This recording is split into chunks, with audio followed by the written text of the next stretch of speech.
नमस्कार दोस्तों, आज हम बात करेंगे अरुणा शाहनबाग केस की और जानने की कोशिश करेंगे कि एक्टिव यूथेनेसिया और पैसिव यूथेनेसिया क्या होता है, लिविंग विल क्या होती है, राइट टू डाई क्या है, साथ ही जो अरुणा शाहनबाग का केस है वो भारतीय लीगल हिस्ट्री में कितनी इंपॉर्टेंस रखता है और साथ ही अरुणा शाहनबाग का केस क्या था, कहाँ से शुरू होता है और कहाँ पे एंड होता है। चलिए शुरू करते हैं। तो बात है 2011 की। 2011 का ये जजमेंट है जिसमें सुप्रीम कोर्ट में एक जर्नलिस्ट द्वारा एक पिटीशन दायर की गई। 2011 का ये केस जिसके डिवीजन बेंच ने जिसकी सुनवाई की जस्टिस मार्कंडेय काटजू और जस्टिस ज्ञान सुधा मिश्रा। अब बात करते फैक्ट क्या थे केस की।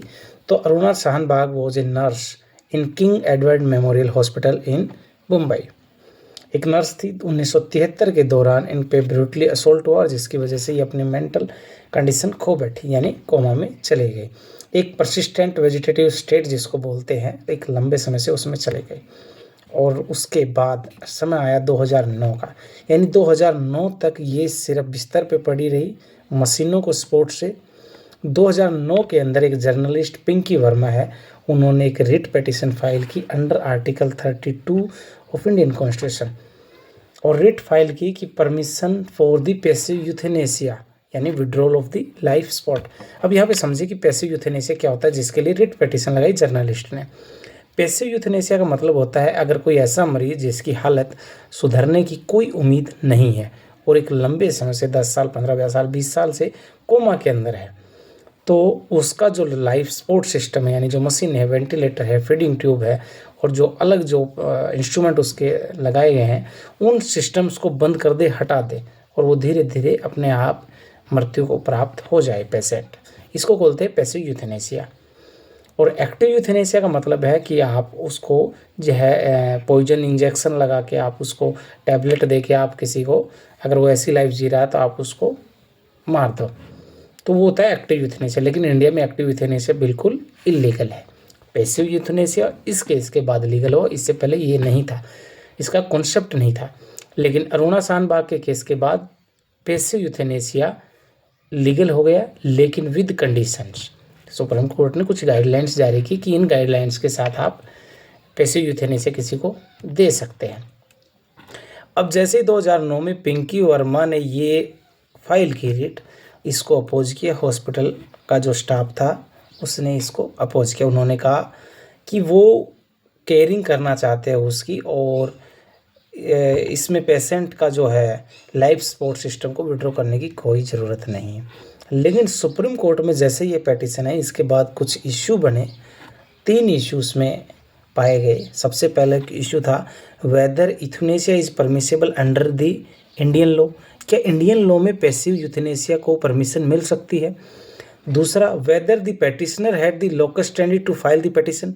क्या कोई लोकस स्टैंडी है जिस पेटिशनर जो फाइल की उसके बेस पे, क्योंकि पेशेंट है वो तो अपनी कंसेंट दे ही नहीं सकता। और third, under what circumstances passive euthanasia could be allowed, यानी को किन केसेस में इसको अलाउ कर सकता है, ऐसी कौन सी सर्कमस्टांसेस होंगी। अब बात करता हूँ मैं जजमेंट की। तो जजमेंट आई तो Supreme Court rejected the plea of to withdraw the life support system of the Aruna Shanbaug. Supreme Court ने इस प्ली को रिजेक्ट कर दिया, लेकिन court legalise the passive euthanasia under with strict guidelines कि ताकि इसका मिसयूज ना हो।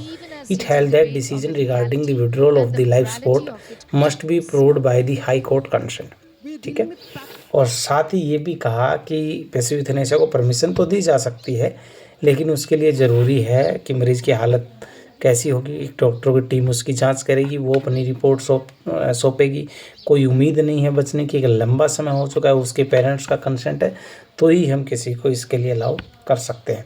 साथ ही लीगल प्रिंसिपल लेट डाउन हुई इस केस में और 2 चीज़ों का डिफरेंस किया, एक्टिव यूथेनेसिया, पैसिव यूथेनेसिया, जो मैंने पहले बताया। किसी पैसिव यूथेनेसिया सपोर्ट सिस्टम को हटा लेना, एक्टिव यानी किसी को मारना। ठीक है। उसके बाद में पैसिव यूथेनेसिया के लिए मैंने कहा कि एक गाइडलाइंस आई जैसे कि कंसेंट ज़रूरी है कि या तो पेरेंट्स का कंसेंट लीजिए या उसके आप स्पाउस का लीजिए या जो क्लोज उसके रिलेटिव है तो उनका ले सकते हैं। और वो भी नहीं है तो उसका जो नेक्स्ट फ्रेंड जो आपका कॉन्सेप्ट है, आपने पढ़ा होगा आर्टिकल ऑर्डर 33 आपने पढ़ा हुआ CPC में, यानी नेक्स्ट फ्रेंड का कॉन्सेप्ट जो उसके इंटरेस्ट में डिवॉल्व रखता हो। अब उसके बाद में आया कि डिसीजन मस्ट बी अप्रूव्ड, ये डिसीजन हाई कोर्ट से अप्रूव होना चाहिए। दूसरा, एक मेडिकल बोर्ड गठित किया जाएगा और ये इसमें उसके जो रिलेटिव है, उसके जो क्लोज़ फ्रेंड है, उसके क्लोज़ रिलेटिव है, उनको इश्यू नोटिस किया जाएगा इसके बारे में, और उसके बाद में ही एक रीजन्ड जो जजमेंट डिलीवर किया जाएगा विद रीजन जजमेंट को। अब इसमें एक कॉन्सेप्ट आया, मैंने बताया कि नेक्स्ट फ्रेंड का। तो इसमें केस में भी वही बात थी, जो पिंकी जो जर्नलिस्ट थी वो अरुणा शाहनबाग की as a next friend consider की गई, ठीक है ना, क्योंकि उसको नेक्स्ट फ्रेंड कंसिडर किया गया। अब इस केस की कुछ सिग्निफिकेंस की अगर बात कर लेते हैं तो सुप्रीम कोर्ट ने इस केस में पहली बार पैसिव यूथेनेसिया को रिकग्नाइज़ किया, पहली बार भारत के अंदर पैसिव यूथेनेसिया की बात चली। दूसरा, filed legislative vacuum using the article 142 जो कंप्लीट जस्टिस की बात करता है। सुप्रीम कोर्ट को पावर है 142 के अंदर, जिसमें ये गाइडलाइंस उन्होंने, मैंने बताया कि गाइडलाइंस जारी की गई। और laid the foundation for later development, उसके बाद में कुछ डेवलपमेंट आए, जैसे common cause versus union of India का केस आया, जिसमें लिविंग विल का कॉन्सेप्ट आया कि कोई कैसे उसकी हालत कहीं ना कहीं ऐसी हो जाए भविष्य के अंदर कि वो कंसेंट नहीं दे सकता है, तो उसको किस तरीके से उसको मरने का, एक डिग्निफाइड वे में मरने का अधिकार है, तो वो अपनी लिविंग विल छोड़ के जा सकता है यानी। और दूसरा, इसमें ये भी कहा गया कि आर्टिकल 21 है जो राइट टू लाइफ की बात करता है, उसमें ही राइट टू डाई भी इंक्लूड है, right to die with dignity, यानी एक सम्मानजनक मृत्यु पाने का भी किसी का अधिकार है।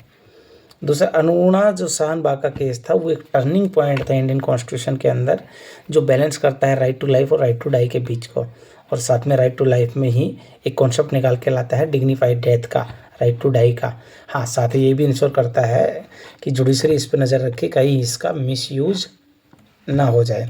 और हाल ही में लेटेस्ट की बात करें तो हरीश राणा का केस, जो अभी हाल ही में पैसिव यूथेनेसिया के लिए परमिशन दी गई हरीश राणा को, जो लंबे 13 साल से लगभग कोमा के अंदर थे, उनके पेरेंट्स ने सुप्रीम कोर्ट के अंदर याचिका दायर की और सुप्रीम कोर्ट ने एक डॉक्टर की टीम के ओपिनियन लेने के बाद में ये डिसीजन लिया और पैसिव यूथेनेसिया के लिए उनको अलाउ किया।